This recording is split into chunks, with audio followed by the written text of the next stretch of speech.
Le Conseil constitutionnel sénégalais a annulé le projet de révision de la Constitution du Sénégal voté par Ousmane Sonko et ses députés du PASTEF majoritaires à l'Assemblée nationale. Cela après un recours du président de la République, Bassirou Diomaye Faye.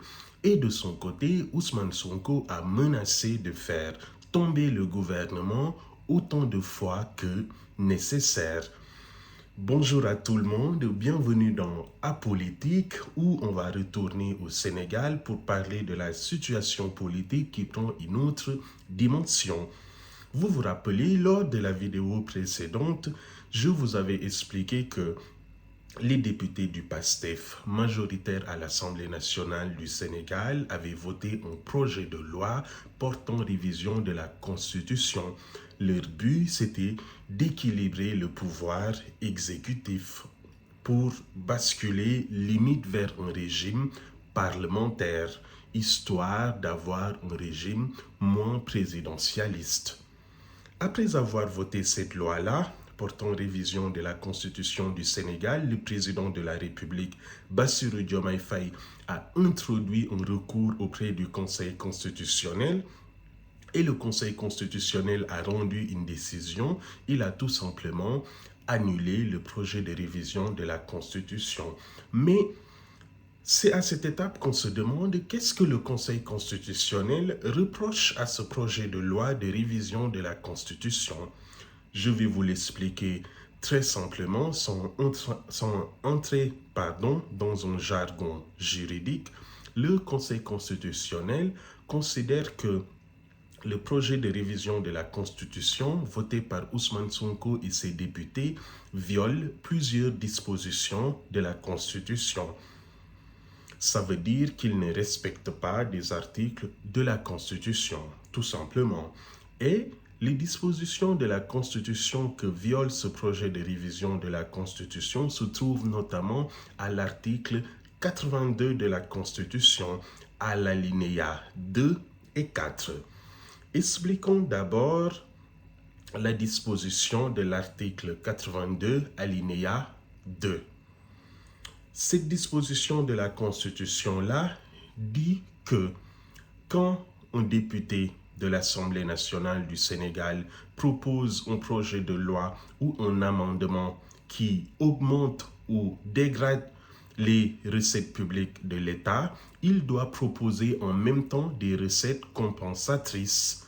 C'est-à-dire, par exemple, si un député propose de supprimer une taxe, par exemple, que l'État a, il doit dans le même temps proposer une autre manière pour l'État de remplacer cette taxe supprimée parce que ça enlève à l'État de l'argent. Ou, par exemple, si un député propose d'augmenter le salaire des fonctionnaires, ça vient augmenter la charge publique de l'État.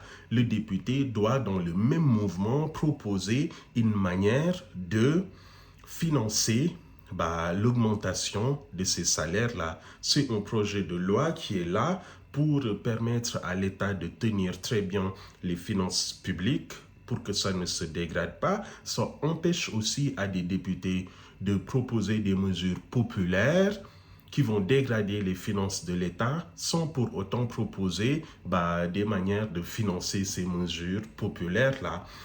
Le Conseil constitutionnel a, selon lui, décidé que les propositions de PASTEF ne respectent pas cet article 82, alinéa 2 de la Constitution. Parce que, je vous l'avais dit la fois passée, les députés du PASTEF proposent de créer une cour constitutionnelle qui va engendrer des dépenses et il proposait aussi, je le dis au doigt mouillé, de créer une autorité indépendante pour les élections. Je ne me rappelle plus de l'acronyme, mais c'est une autorité indépendante pour les élections. Ces deux institutions qui allaient être nouvellement créées vont créer des dépenses en plus pour l'État. Sauf que les députés de PASTEF n'ont pas proposé dans le même mouvement des recettes compensatrices. Ils n'ont pas expliqué comment ils allaient financer ces deux institutions qu'ils ont créées. En gros, pour faire simple, si tu veux proposer une loi ou un amendement qui va augmenter les dépenses de l'État ou les dégrader, tu dois réfléchir dans le même mouvement à comment financer ce que tu viens de proposer. Sauf que, en l'espèce, les députés de PASTEF ne l'ont pas fait. Et pour le Conseil constitutionnel, ça viole cette disposition de la Constitution. Ceci étant dit, on vient à la deuxième disposition que ce projet de révision de la Constitution de PASTEF a violé. C'est l'article 82, alinéa 4 de la Constitution sur le vote bloqué. C'est quoi le vote bloqué? Je l'explique rapidement. Par exemple, si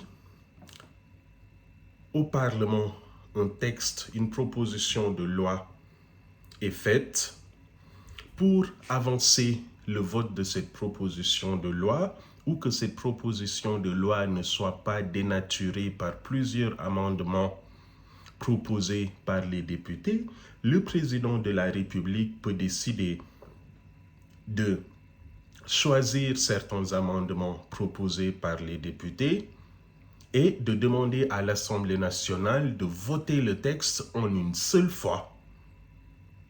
Alors qu'en temps normal, si le texte est composé de 4 articles et 50 amendements des députés, l'Assemblée nationale va voter article par article, amendement par amendement. Alors que là, avec le vote bloqué, le président de la République peut dire « Bon, ce projet de loi est composé de 4 articles et il y a 50 amendements des députés. Moi, j'ai choisi seulement 3 amendements. Votez le texte en une seule fois avec les 3 amendements que j'ai choisis. » Voyez-vous, ça donne du pouvoir, beaucoup de pouvoir même au président de la République sur l'Assemblée nationale. Et en l'espèce, quand les députés du PASTEF ont voté le projet de loi portant modification de la Constitution, ils n'ont pas accepté le vote bloqué proposé par le président de la République. Et c'est la Constitution qui lui donne ce droit à l'article 82, alinéa 4. C'est pour toutes ces raisons que l'Assemblée nationale, que le Conseil constitutionnel, a décidé tout simplement de retoquer le projet de loi portant modification de la Constitution parce qu'il n'a pas respecté ces dispositions de la Constitution que je viens tantôt d'expliquer. Ce que cela illustre, on l'avait dit la fois passée, c'est que le président de la République au Sénégal dispose de beaucoup de pouvoirs que lui donne la Constitution. On est dans un régime hyper présidentiel. On est tous d'accord sur ce constat et le PASTEF voulait rééquilibrer ces pouvoirs-là du président de la République. Là encore, on a la preuve que le projet de loi portant modification de la Constitution du PASTEF a raté sa cible parce que, comme je le disais la fois passée, le principal enjeu qui se pose à la vie politique sénégalaise et même aux institutions sénégalaises est le suivant.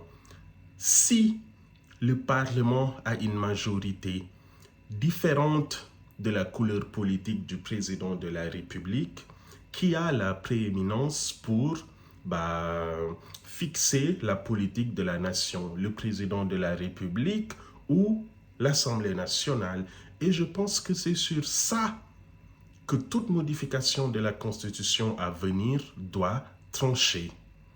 C'est sur ça. Sinon, tout le reste n'est que bavardage de mon point de vue. Et c'est dans ce même mouvement que Ousmane Sonko, qui était en déplacement à Touba, ville sainte des Mourides, pour inaugurer le siège de son parti, s'en est violemment pris au président de la République, l'accusant de ne pas avoir encore réglé l'histoire de la dette, de ne pas avoir de programme encore avec le Fonds monétaire international et de ne pas s'occuper, somme toute, des préoccupations des Sénégalais. Et il a menacé, si le président de la République continue dans cette dynamique, d'utiliser sa majorité parlementaire pour renverser le gouvernement autant de fois que nécessaire.